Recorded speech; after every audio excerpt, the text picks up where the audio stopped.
छठी मैया भाजपा के नेताओं को सद्बुद्धि दे, संजय भगत। दिल्ली 10 नवंबर 21 फीट छठी मैया भाजपा के नेताओं को सद्बुद्धि दे, छठ पूजा को लेकर राजनीति करना बंद करे।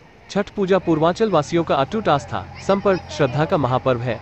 ऐसे समय में केंद्र की भाजपा सरकार ओछी राजनीति करना बंद कर श्रद्धाओं का सम्मान करे। यह विचार सीमापुरी विधानसभा के वार्ड 34A के छठ पूजा घाटों पर छठ व्रतियों को पूजन सामग्री का वितरण का अवसर पर संजय भगत, पूर्वांचल शक्ति आप अध्यक्ष दिल्ली प्रदेश ने कही। पूजन सामग्री में सूप, नारियल, मौसमी फलों का वितरित की गई। इस अवसर पर राजेंद्र पाल गौतम, केंद्रीय मंत्री, दिल्ली सरकार छठी व्रतियों को छठ पूजा की शुभकामनाएं देते हैं। विन अपील की छठ पूजा आप सभी अवश्य मनाएं, लेकिन वैश्विक महामारी कोरोना के गाइडलाइन का अवश्य पालन करें। दिल्ली सरकार हमेशा ही पूर्वांचल वासियों के हमेशा ही हर संभव प्रयास करने को तत्पर रहती है। इस अवसर पर आम आदमी पार्टी के कार्यकर्ता बड़ी संख्या उपस्थित रहे। Single quote. तो मैं स्थलों में जिस तरीके से अनुमति मिली, क्या कुछ कहेंगे? राजेंद्र पाल गौतम जी भी आए थे, क्या कुछ कहेंगे सबको लेकर? सर्वप्रथम तो पूर्वांचल वासियों को, जितने हमारे भाई बहन, माताएं बहनें महापर्व छठ पूजा का आयोजन करती हैं और छठ पूजा में आस्था रखने वाले उन सभी भक्तों को, उन सभी पूर्वांचल के परिवार को मैं छठ पूजा की बहुत बहुत हार्दिक शुभकामनाएं देता हूं। माननीय क्षेत्रीय विधायक राजेंद्र पाल गौतम जी आप लोगों के बीच कैबिनेट मंत्री उपस्थित हुए थे। मैं संजय कुमार भगत, आम आदमी पार्टी पूर्वांचल शक्ति का प्रदेश अध्यक्ष, इस सीमापुरी विधानसभा के वार्ड 34E में मेरा निवास है। पूरे दिल्ली के अंदर माननीय मुख्यमंत्री अरविंद केजरीवाल जी के नेतृत्व में जितने छठ घाट हैं, उन सभी छठ घाटों पे पूरी समुचित व्यवस्था का आयोजन किया जा रहा है।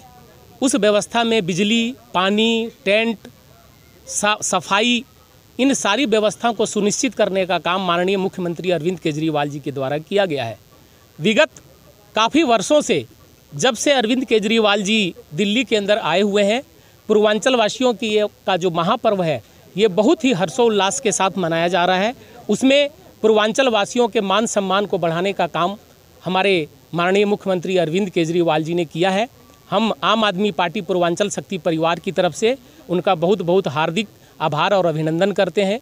साथ में मैं बताना चाहता हूं आपको, हमारे सीमापुरी विधानसभा के वार्ड 34E के अंदर जितनी छठ घाटें हैं, उन सभी छठ घाटों पे इस वर्ष हमने अपने सम्मानित संगठन के साथियों के साथ मिलकर जो छठ व्रती छठ पूजा का आयोजन करते हैं, जो आर्थिक रूप से इस कोरोना की वजह से आर्थिक रूप से कमज़ोर हो गए हैं, उनको किसी तरह की दिक्कत और परेशानी ना हो, उनके लिए जो मेन सामग्री होती है, पूजन सामग्री होती है, उसको सूप और जितनी तरह की फल होती है, उनकी व्यवस्था सुनिश्चित करने का काम हमने माता छठी मैया के आशीर्वाद से किया है।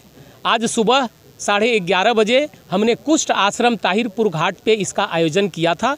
वहाँ सैकड़ों जो छठ प्रेमी लोग हैं, उनको हमने सप्रेम भेंट किया। आज आप लोगों ने देखा होगा कि माननीय हमारे कैबिनेट मंत्री दिल्ली सरकार जो आए हुए थे राजेंद्र पाल गौतम जी, उनके नेतृत्व में आज हमने यहाँ के छठ व्रतियों को सप्रेम भेंट किया।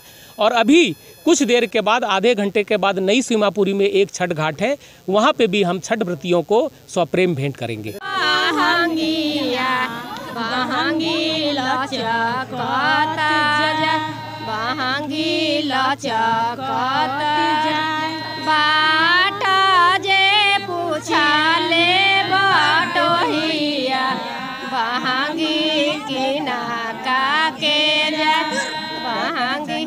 नहाई खाई के पर्व स्टार्ट हो चुका है, क्या इसकी मान्यता है, क्यों पर्व मनाया जाता है? इसलिए मनाया जाता है कि हमारे बच्चे हमारे घर परिवार सुखी रहते हैं, हमारे बच्चे सही रहते हैं, इसीलिए हम माता रानी पे बहुत विश्वास करते हैं, इसलिए हम छठ पूजा के त्यौहार करते हैं। क्या कहेंगे? अभी देखा जा रहा था छठ पर रोक लगा दी गई थी, लेकिन अब छठ पर्व मनाने की इजाज़त दी गई है, कितनी खुशी मिल रही है, क्या कुछ कहेंगे? मैं तो कहूँगी कि बहुत खुशी हो रही है। बहुत हम लोग के श्रद्धा था कि हम लोग घाट पे जाएं, हम लोग थोड़ा हमारे 2 आदमी देखे, परिवार देखे, तो इसलिए हम बहुत खुश हैं, बहुत खुश हैं। माता रानी से यही दुआ करेंगे कि हमारे लिए जो किए वो बहुत अच्छे से रहे, हंसी खुशी से रहे, यही मैं कहना चाहती हूँ। नहाई खाई का जो पर्व स्टार्ट हो चुका है, आप भी दौरे पे आए हैं, क्या कहेंगे? दिल्ली सरकार की तरफ से जिस तरीके से रोक थी, लेकिन अब इजाज़त दी गई है, उसके बाद क्या कुछ कहेंगे? रोक दिल्ली सरकार की नहीं है, DDMA की गाइडलाइन पूरे इंडिया के लिए है और सारी सरकारें उससे बंधी हैं कि जो जब से कोविड आया तब से जो DDMA गाइडलाइंस है उसके हिसाब से ही आगे तय होता है। हमने निवेदन किया था माननीय उपराज्यपाल महोदय से कि आप इसमें ये महापर्व है और सब लोग की आस्था जुड़ी है, आप बेशक से कुछ सर्टेन रेस्ट्रिक्शंस के साथ इजाज़त दें ताकि लोग अपना त्यौहार भी मना लें और वो DDMA की गाइडलाइन को भी फॉलो करें ताकि कोरोना ना फैले। और अल्टीमेटली हम धन्यवाद करेंगे कि उन्होंने हमारी बात को माना और उन्होंने परमिशन दी, क्योंकि ये आस्था का पर्व है और सब लोग आस्था के साथ मनाते हैं। मैं लेकिन निवेदन करूँगा सभी लोगों से कि आप इसको शांतिपूर्ण तरीके से प्यार मोहब्बत से इसको मनाएं, कोई पटाखे वगैरह ना छुटाएं और थोड़ा दूरी बना के रखें, मुंह पे मास्क लगा के रखें और खुशहाली के साथ अपने त्यौहार को मनाएं। दिल्ली सरकार जो छठ के लिए कर सकती है, घाट बनाने की व्यवस्था, पानी की व्यवस्था और भी जो व्यवस्था की ज़रूरत है वो सारी व्यवस्थाएं हम लोग कर रहे हैं। और मच्छर के जो मच्छर पैदा ना हो, क्योंकि डेंगू से भी बचना है, उसके लिए हम लोग दवाई छिड़कने का काम वो भी काम कर रहे हैं साथ में, ताकि मच्छरों से कोई किसी प्रकार की बीमारी का खतरा ना हो। अच्छा सर, बात करें दिल्ली में कितनी जगह छठ जो घाट बनाए गए हैं, कितनी करीब 800 जगह पर दिल्ली के अंदर छठ घाट बनाए गए हैं, क्योंकि 1100 तो छोटे छोटे सब लगा कर हैं, लेकिन जो अभी जो लिस्ट है वो 800 है, बाकी कुछ प्राइवेट भी लोगों ने बनाए। तो ये जनता की भावनाओं के हिसाब से सरकारें चलती हैं और वैसे भी तानाशाही नहीं होनी चाहिए।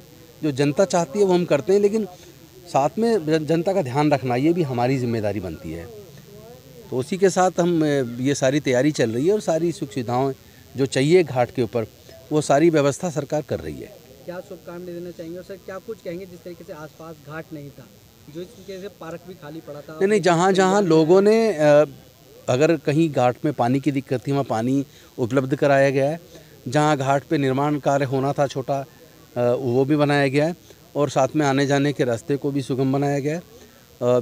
तो जिस तरह की भी ज़रूरतें संस्थाओं ने या लोगों ने जो छठ पर्व को जो लोग मनाते हैं, जो आते हैं अपने घरों से, उनको जिस तरह की उनकी तरफ से सजेशंस आए वो सारे सजेशंस को मानते हुए सरकार ने सारी व्यवस्थाएं की हैं। सर, बात करें पूर्वांचलियों की तरफ से एक आग्रह था कि जो ये घाट बनाया गया इसको परमानेंटली पूर्वांचलियों के लिए छठ घाट के नाम से समर्पित कर दिया जाए, क्या ऐसा दिल्ली सरकार की तरफ से? देखिए, ये जो पार्क्स हैं, जो महापर्व चालू हो चुका है, जो मंत्री साहब हैं वो भी आके दौरा करके गए, क्या कुछ कहेंगे, सबको क्या शुभकामनाएं? सबसे पहले तो मैं दिल्ली सरकार को और हमारे डिप्टी CM मनीष सिसोदिया जी को और यहाँ कर दिल्ली प्रदेश के अध्यक्ष जो हैं हमारे पूर्वांचल के संजय भगत जी को बहुत बहुत हार्दिक शुभकामनाएं।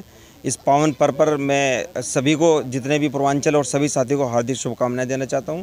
और दूसरा ये कि ये जो त्यौहार है ये संतान और स्वास्थ्य के लिए है, तो इसी के ज़रिए जो है अगर किसी का कोई परेशानी अगर आती है किसी वक्त तो ये मनाया जाता है और उसकी मनोकामना भी पूरी की जाती है। इसी के माध्यम से मैं सभी को मेरी हार्दिक शुभकामनाएँ। जय हिंद, जय भारत।